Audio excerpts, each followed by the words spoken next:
Price Lord. நாம் இன்று பார்க்க இருக்கும் மிஷனரியின் பெயர் டிஎல் மூடி. விசுவாசம் அனைத்தையும் சாத்தியமாக்கும், அன்பு எல்லாவற்றையும் எளிதாக்கும் என்று கூறியவர் டிஎல் மூடி. டுவைட் லைமன் மூடி என்று அறியப்பட்ட இந்த டிஎல் மூடி 1837 பிப்ரவரி 5 அமெரிக்காவில் உள்ள நார்ஃபீல்ட் என்னும் இடத்தில் எட்.ஜே.பி. மூடி மற்றும் வெஸ்லி மூடி என்பவருக்கு 7வது குழந்தையாக பிறந்தார். இவர் பிறந்து 4 வயது ஆன பின்பு அவர் தகப்பனார் மரித்து போனார். அவருடைய தாயார் மரித்த பின்பு அவருடைய தாயார் இரட்டை குழந்தைகளை பெற்றெடுத்தார். 9 குழந்தைகளையும் வளர்க்க இந்த தாயார் கஷ்டப்பட்டதின் நிமித்தம் அவர் பிள்ளைகளின் சிலவற்றை வேலைக்கு அனுப்பும் சூழ்நிலைக்கு தள்ளப்பட்டார். மூடி 17 வயதான போது அவருடைய மாமாவின் கடையில் வேலைக்கு சேர்ந்தார். அங்கே அவருடைய மாமா வைத்த நிபந்தனைகளில் ஒன்று மூடி ஒழுங்காக சேர்ச்சுக்கு செல்ல வேண்டும் என்பதாக. மூடி ஓய்வு நாள் பாடசாலையில் படிக்கும் போது மூடியின் ஆசிரியர் எட்வர்ட் ஹிம்பல் என்பவர் வேதாகம புத்தகத்தை கொடுத்து யோவான் எழுதிய சுவிசேஷத்தை வாசிக்கும்படி சொன்னார். மூடி யோவான் எழுதிய சுவிசேஷ புத்தகத்தை பழைய ஏற்பாட்டில் பார்த்த கிம்பல் இவரை எப்படியாவது தேவனுக்குள் வழிநடத்த வேண்டும் என்று விரும்பினார். மூடி வேலை செய்த இடத்துக்கு சென்ற கிம்பல் அங்கே அவருடன் தேவனின் அன்பை பற்றி மிக அதிகமாக பேசினார். அன்றைய தினமே மூடி தனது வாழ்க்கையில் தேவனை சொந்த இரட்சகராக ஏற்றுக்கொண்டார். அப்பொழுது இவருக்கு 18 வயதாக காணப்பட்டது.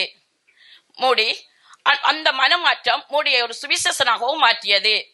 1856 மூடி சிக்கோகாவுக்கு சென்று ஓய்வு நாள் பாடசாலைக்கு பிள்ளைகளை அழைக்கும் பணியில் ஈடுபட்டார். இதுவே அவரது முதல் ஊழியமாகும். அங்கே சிம்மி என்ற சிறுவன் பல சிறுவர்களுடன் விளையாடி கொண்டிருக்கும் போது அங்கே சென்ற மூடி அவரை ஓய்வு நாள் பாடசாலைக்கு அழைத்து சென்றார். அன்றைய தினம் 18 சேரி பிள்ளைகளையும் கூட்டி சேர்த்தார். சேரியிலே ஒவ்வொரு வீடாக சென்று 100கணக்கான பிள்ளைகளை ஓய்வு நாள் பாடசாலைக்கு அழைத்தார் மூடி. இப்படியாக ஒவ்வொரு பிள்ளைகளையும் வீடு வீடாக சென்று அழைத்த மூடி ஒரு வீட்டிலே ஒரு தகப்பனார் பிடிப்பதற்கு மது பாட்டிலை திறந்தார். அப்பொழுது அங்கே சென்ற மூடி அதை வாங்கி கீழே ஊற்றிவிட்டார். அடுத்த வாரம் அதே வீட்டிற்கு ஓய்வு நாள் பாடசாலைக்கு பிள்ளைகளை அழைக்க சென்ற போது அந்த மனிதன் மோடியை அடிக்க முயன்றார். அப்பொழுது மோடி, நான் உங்கள் குடும்பத்திற்கு நன்மை செய்யவே வந்தேன். நீர் என்னை அடிக்க விரும்பினால் அடிக்கலாம், ஆனால் நான் முதலில் ஜெபம் செய்ய விரும்புகிறேன் என்று சொல்லிவிட்டு ஜெபம் செய்தார். அப்பொழுது அந்த மனிதன் மனம் மாறி தன் குழந்தைகளை ஓய்வு நாள் பாடசாலைக்கு அனுப்பி வைத்தார். இப்படியாக தன் ஊழியத்தை உண்மையும் உத்தமமாக செய்த மூடி 1858 சொந்தமாக ஓய்வு நாள் பாடசாலையை ஆரம்பித்தார். அங்கே விரைவிலே 1500க்கு மேற்பட்ட குழந்தைகள் வந்தனர். இந்த ஓய்வு நாள் பாடசாலை வளர்ந்து கொண்டிருக்கும் இந்த சூழ்நிலையில் நிரந்தர இடம் தேவைப்பட்டது. அப்பொழுது சிக்கோகாவிலே ஒரு சபையையும் ஆரம்பித்தார். அங்கே ஓய்வு நாள் பாடசாலையில் உள்ள ஆசிரியர்கள் மற்றும் மாணவர்கள் மீது இவர் மிகுந்த அக்கறையும் கரிசனையும் உள்ளவராக காணப்பட்டார். அந்த பாடசாலையிலே இளம் பெண்கள் மத்தியில் ஊழியம் செய்த கிப்பட் என்ற ஆசிரியர் நுரையீரல் இரத்த கசிவினால் மிகவும் பாதிக்கப்பட்டு நியோக் மருத்துவத்துக்கு செல்வதாக தெரிவித்தார். மோடியுடன் மிக வேதனையாக, நான் ஒருவேளை மறைத்து போகலாம், ஆனால் இந்த மாணவியை ஒருவரை கூட நான் கிறிஸ்துவுக்குள் வழிநடத்தவில்லையே என்று கலங்கினார். இதை கேட்ட மோடி உடனே அந்த ஆசிரியரை மாணவியிடம் அழைத்து சென்றார். அங்கே சென்ற ஆசிரியர் ஒவ்வொரு மாணவியிடம் கிறிஸ்துவையும் கிறிஸ்துவின் அன்பை பற்றியும் மிக விளக்கமாக விரிவாக கூறினார். இதை கேட்ட மாணவிகள் உடனே கிறிஸ்துவை சொந்த இரட்சகராக ஏற்றுக்கொண்டனர்.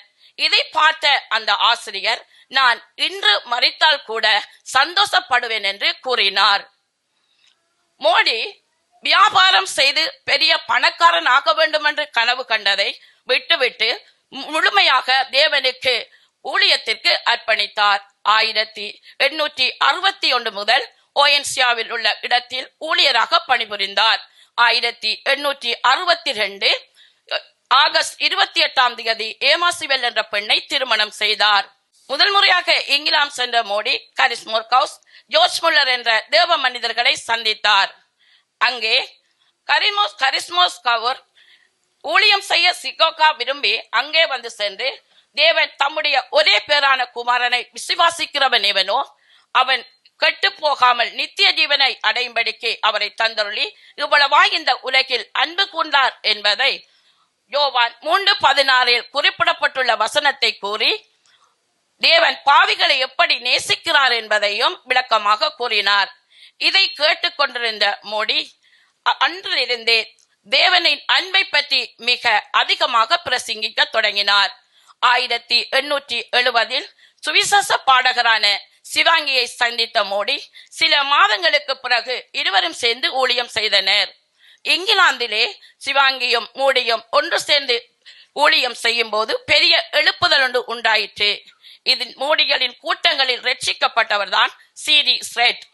இவர் மோடியின் கூட்டங்களில் தான் தன்னை முழுமையாக ஆண்டவருக்கு அர்ப்பணித்தார். 1871 சிக்கோகாவிலே நடந்த தீ விபத்து ஒன்றில் மோடியின் வீடும் சபை கட்டடமும் அவருடைய விசுவாசிகளின் பலரின் வீடும் எரிந்து நாசமடைந்தது. அங்கே இருந்தவர்கள் பலர் தங்கள் உயிர்களை தப்பி ஓடினர். இந்த இழப்பை ஈடுகட்டும்படியாக நியோக்ஸ் உதவிக்காக சென்ற இடத்தில் தேவன் மோடியை சந்தித்தார். தேவன் மோடியிடம், நீ மனிதனை நோக்கி பார்க்கிறது என்ன? என்னை நோக்கி பார், நான் உனக்கு உதவி செய்வேன் என்றார். அதே இடத்தில் மோடி அழுது ஜெபம் செய்தார். உதவிக்காக நியோக் செல்லாதபடி மீண்டும் திரும்பிவிட்டார். தேவன் அவருடைய சகல தேவைகளையும் சந்திக்க பண்ணினார். தேவன் அவர் இழந்த யாவற்றையும் மீண்டும் கட்டி எழுப்பும்படிக்கும் உதவி செய்தார். 1879 நோர்த் பீட்டில் பெண்களுக்கான பள்ளியையும் 1881 ஹார்மன் என்ற ஆண்களுக்கான பள்ளியையும் கட்டினார். இவர் மாணவர்களுக்கு இடையிலான ஊழிய வாஞ்சையையும் எழுப்பிவிட்டார். இப்படியாக அமெரிக்காவிலும் இங்கிலாந்திலும் இவர் ஊழியம் செய்யும் போது பெரிய எழுப்புதல் உண்டாயிற்று.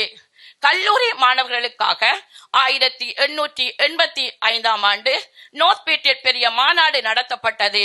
இந்த மாநாடு முடிந்த பின்பு 100 மாணவர்கள் வெளிநாடுகளுக்கு மிஷனரியாக செல்வதற்கு தங்களை அர்ப்பணித்தனர். இப்படி ஊழியம் செய்பவர்களுக்காக சிக்கோகாவிலே 1890 பெரிய வேதாகம கல்லூரியையும் ஆரம்பித்தார் மோடி. இவர் இப்படி செய்து கொண்டிருக்கும் போது வேளையிலே பலர் ரட்சிக்கப்பட்டும் பலர் ஊழியத்திற்கு ஒப்பு கொடுத்து கொண்டும் இருந்தனர். இந்த வேளையில் இவர் பிரசங்கத்தில் இலக்கண பிழை இருப்பதாக பலர் கூறினர். இதற்கு பதில் கொடுத்த மோடி, என் ஆங்கிலம் உடைந்ததுதான், ஆனால் இது உடைந்த உள்ளங்களை குணமாக்குகிறது என்றார்.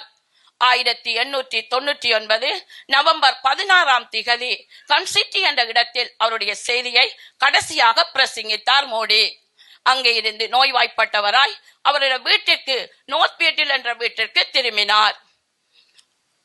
இருதய நோயினால் பாதிக்கப்பட்ட இந்த தேவ மனிதன் 1899 டிசம்பர் 22 இவ்வுலகில் பயணத்தை வெற்றிகரமாக முடித்துவிட்டு அவர் குடும்பம் சூழ்ந்திருக்க கர்த்தருக்குள் இளைப்பாற சென்றார்.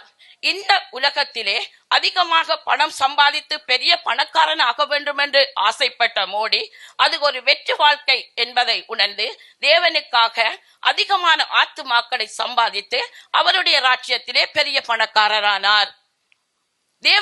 தேவனின் ஊழியத்தை பெரியது சிறியது என்று பாராமல் உண்மையும் உத்தமமாக இருந்தபடியினால் உண்மையுள்ள தேவன் இவரை அநேகத்திற்கு அதிகாரியாக்கினார்.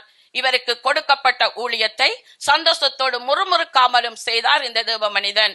நம் ஒவ்வொருவருக்காகவும் தேவன் சில வேலைகளை கொடுத்திருக்கிறார். அதை நாம் சிறிது பெரியதென்று வரையறுக்காமல் நமக்கு கொடுக்கப்பட்ட ஊழியத்தை அல்லல் தட்டி அசட்டை பண்ணி அதை தள்ளிவிட்டு கடந்து போகாதபடி உண்மையும் நேர்மையும் உத்தமத்தோடும் தெய்வ பயத்தோடும் முறுமுறுக்காமல் செய்வோம். உண்மையுள்ள தேவன் நம்மையும் அதிகமாக பயன்படுத்துவார். தேவ ஊழியத்தை அற்பமாய் எண்ணாமல் எல்லாவற்றையும் மகிழ்ச்சியோடு சந்தோஷத்தோடு செய்வோம். அதிகமான ஆத்துமாக்களை தேவனுக்காக ஆதாயப்படுத்துவோம். இயேசு கிறிஸ்துவுக்குள் மகிழ்ச்சியாய் இருப்போம். நன்றி.